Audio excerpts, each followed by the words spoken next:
అడిగా. అడగకూడని ప్రశ్న చంద్రబాబు నాయుడు గారిని అడిగా. అదేమిటో తెలుసా? బాబు బాబు బాబు బాబు చెరువులో కొంగ మాదిరిగా చేపలను తినేందుకు ఎదురు చూస్తూ ఇంకో పక్క జపం చేస్తా ఉన్నట్టుగా నటిస్తావెందుకయ్యా కొంగ కొంగ జపాలు చేస్తూ అని అడిగా. ఇలా అడగడం తప్ప? అడగడం తప్పవా? అడగడం తప్ప తమ్ముడు?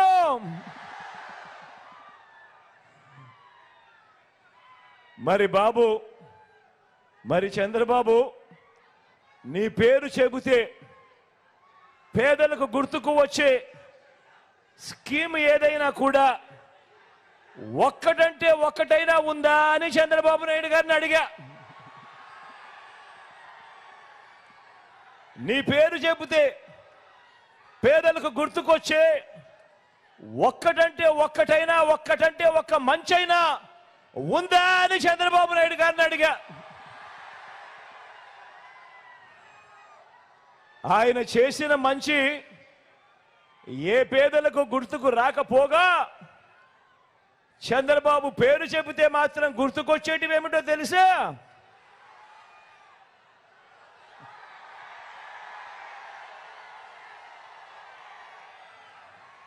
వెన్నుపోట్లు, మోసం, దగ, అబద్ధాలు, కుట్రలు.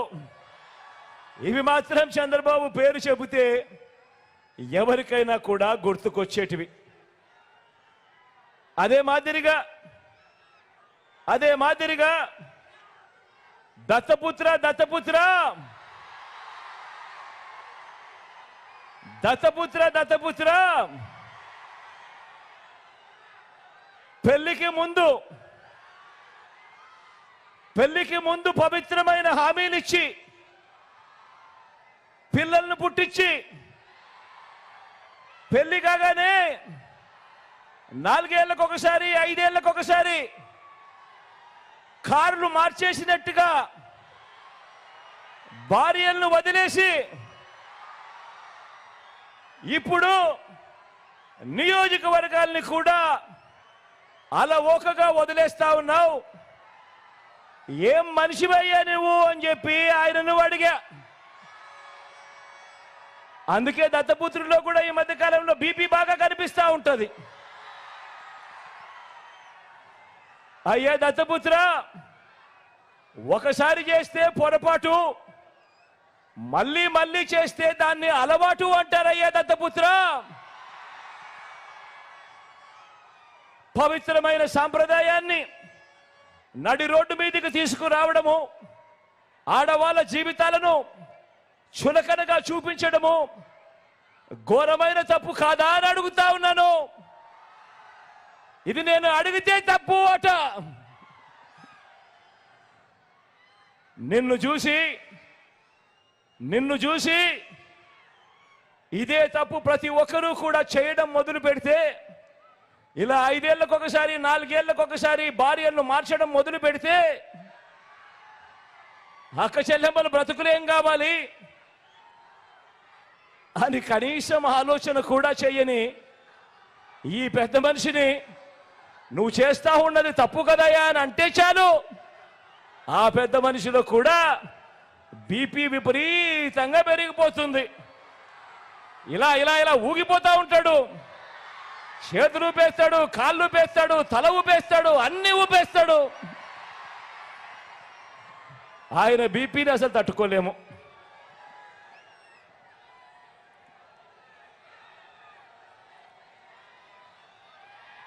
ఇలా అడిగినందుకు చంద్రబాబుకు కోపం, ఇలా అడిగినందుకు దత్తపుత్రుడికి కోపం, ఇలా అడిగినందుకు చంద్రబాబు వదిన గారికి కూడా కోపం. బాబు ఇతరాత్ర భజంత్రీలకు కూడా పిచ్చి కోపం.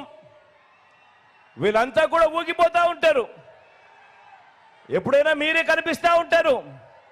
ఆ ఈనాడు కానీ, ఆ ఆంధ్రజ్యోతి కానీ, ఆ టీవీ5లో చూసినప్పుడు, ఆ పేపర్లలో చదివినప్పుడు ఫ్రంట్ పేజీలో కనిపించే వార్తలు చూస్తే పూనకం వచ్చినట్టుగా రాస్తారు. ఈ వర్గాలన్నింటినీ